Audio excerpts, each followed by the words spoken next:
mahirap bumigay ko. Okay. So kung nawala na po yung hangin, pagalitan po natin siya. Doon po tayo.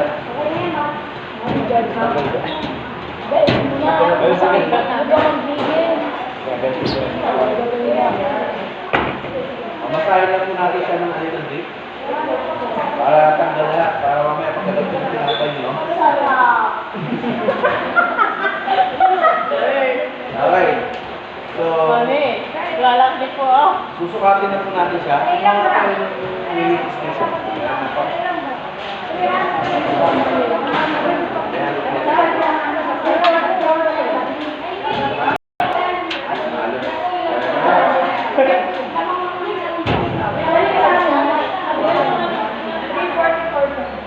Okay na masyado doon naman. Kailangan, intact pa rin siya. Wag dali pa. Kasi ang tendency sa pag-iwag na doon, hiniwalay siya. Hiniwalay siya. Kailangan intact po siya para hindi doon pa. So, okay naman po lahat ng pinakay.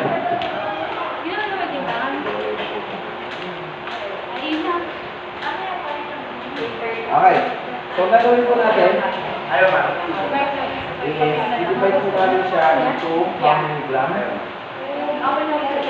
Dalawa lang po para siguro mga around 40 to 50.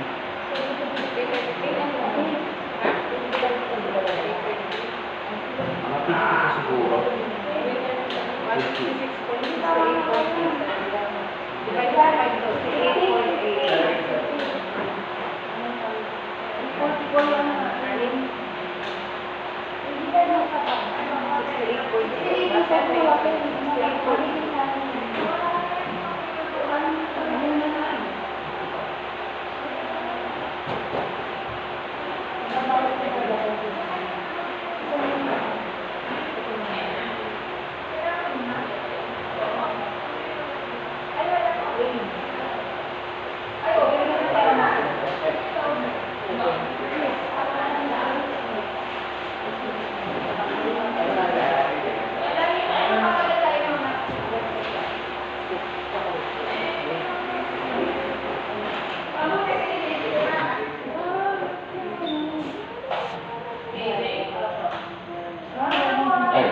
'Ito po.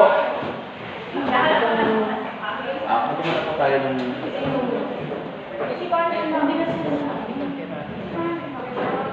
So, hindi mo yung ating palikuhan ng hangin. Lahat po ng pinggan.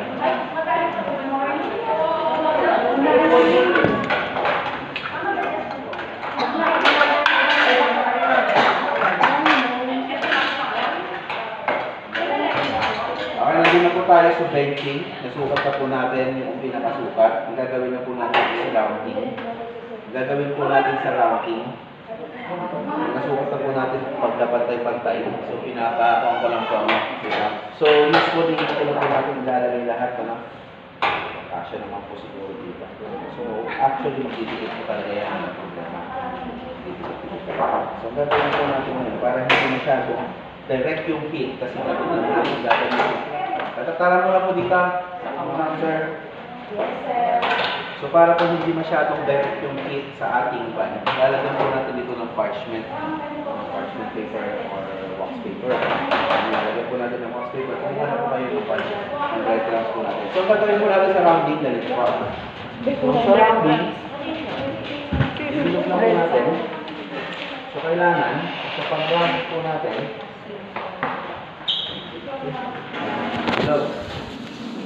so dalawa.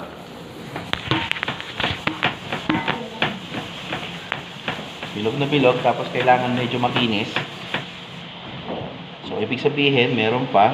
So close lang po natin yan. Another. Close. Kasi yan po yung nagpo-cost ng pagkapitak-pitak ng iba yan. Rounding method po tayo. Kayo naman po kumuha. So, kailangan hindi po siya masyadong pa na. Rounding method muna.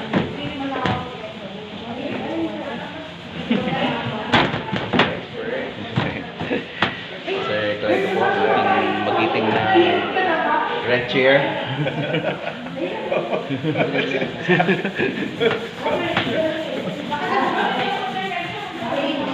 Kailangan po ganito po ano, flat yung naman, buo. Tapos, ipipil mo yung pinaka. Lalaroin mo lang siya. Close mo yun. Pag may dito niyan, close mo lang siya. Ay, go. Ayun po. Try nyo. Okay, tag-isa kayo ng Rounding. Kasi grupo natin. Ako na yan. Hindi, o kaya to. Ito sir, para mag... Kailangan medyo makinis ng konti. Ganun daw. Panatan siya yung kami. Kikinis din Diba? yan. Sundan din. Ay, maglanong muna siya. Tapos, paumbok. Paangat. Okay? Nakabilog na ba? Teka lang po ah. Paturuan ko lang po yung iba. Ah, ganyan. So, Parang hindi. Kaya na. Flat muna. Tapos, pili mo. Lang siya. Umumbok. So, umumbok. Yan. See? Magiging makinis siya. Sige na. dapat gano'n.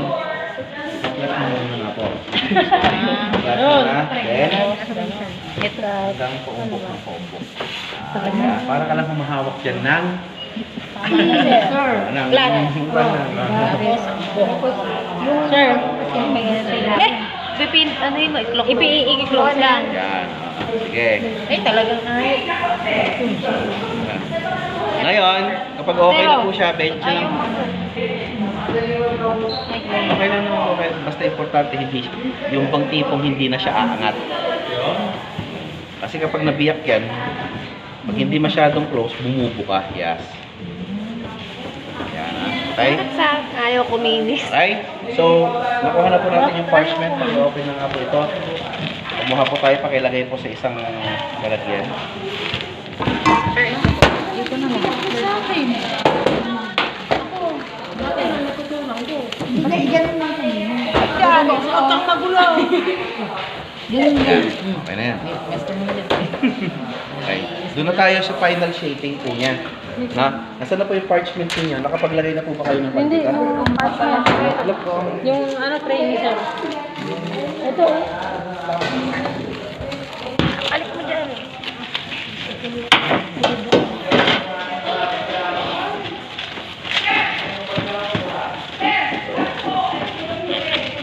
Oh, thank you. Sa akin talaga. Hindi pala eh.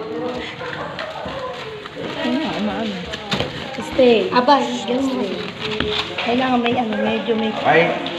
Nasaan na po yung kumuha na po kayo? Tapos hayaan mo lang siya. Nasaan po yung bread?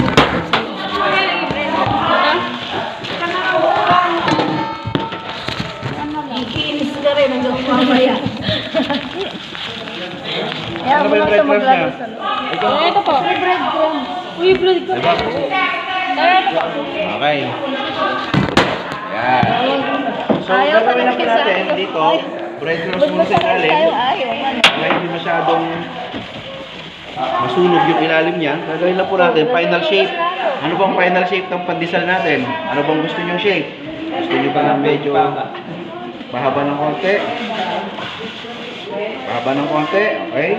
Ilagay na po natin dyan. May kutsilyo po kaya?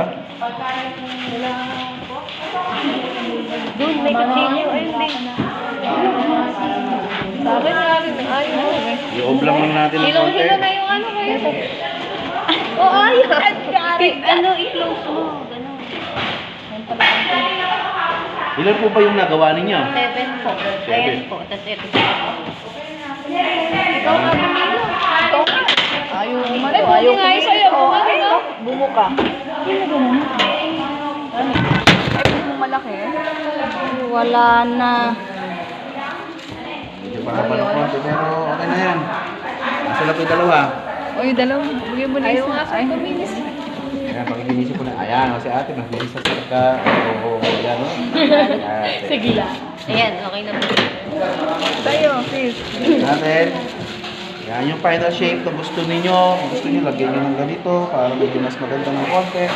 Wala problema. Kasi yan mamaya aalsa, makukuha nyo na po. Okay na po yan. Sasala na lang. Okay. Kaya ako po kumuha ng kutsilyo, ang gagawin po natin, gusto ko po kasi, mamaya, matalim po ba?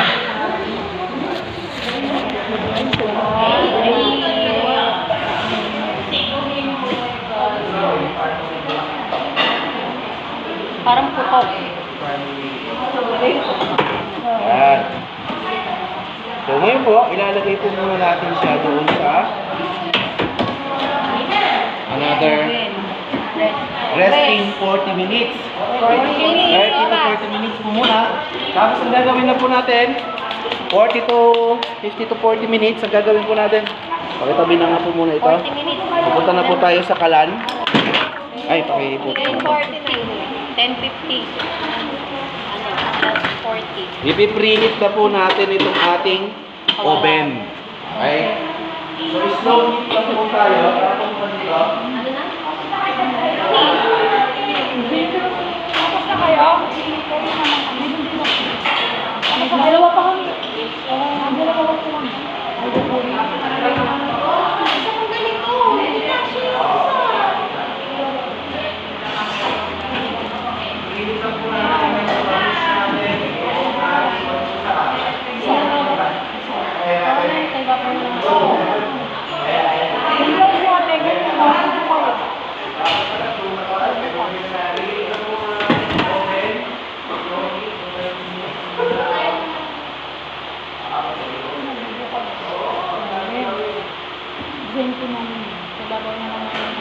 Pandesal na putok. Hindi, isa sa gitna.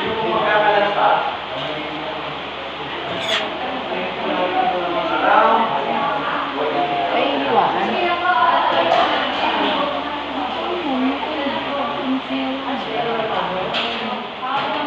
Kailangan gawin.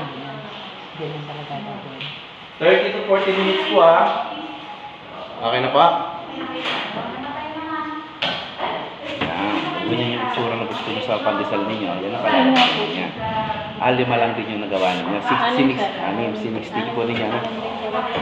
Tigi-tigi sa po. Pwede din pong lagyan niya ng palaman, cheese, or something. Takpan niyo po muna. Relax muna. Kaso na pamalakas ang bakit natin.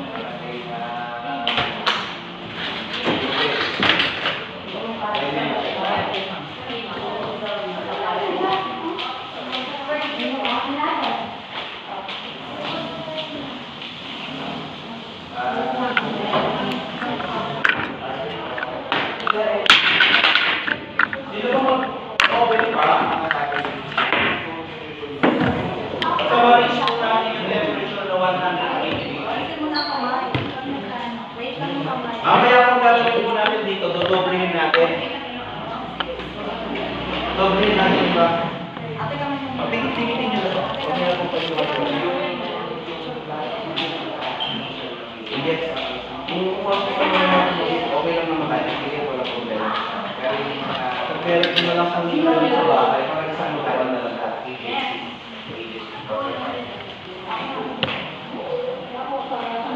Okay na ba yung